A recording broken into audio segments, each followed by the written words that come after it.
Hi,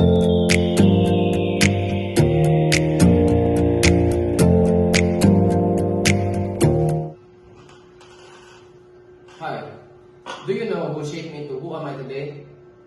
Legos. Why? When I was a kid, good na naggan sa akong hobbies, dili na kay playing Legos, mo gawas ako sa balay, duwa sa ating bata, ang mga batalata, taguan, o unsa pa na. Duwa sa akong basketball sa, pero lahi na kita ang Legos para sa kuwagin niya, no?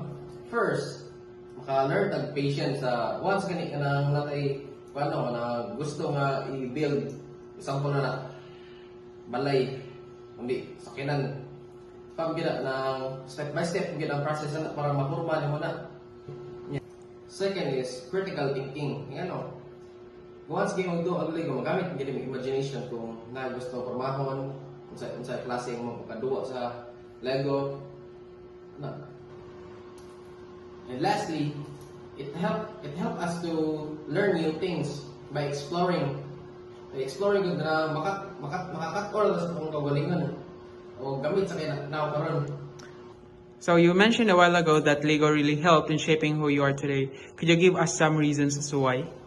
As a BEd student, magamit din as what I mentioned earlier, patience is magamit na ng puhon-puhon as may mo kang maestro gani na gamit ka ng patience sa imong pag-teaching gid kay naiupan mga students mga ay siyempre mga dolan na kay elementary di ba mga gagmay bata na naiupan na ng sipat deep instruction na simple instruction di ka po makasabot gamit ka na siya.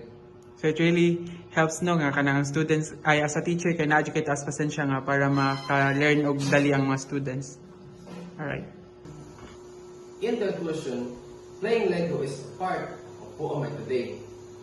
Lego is a part of my success.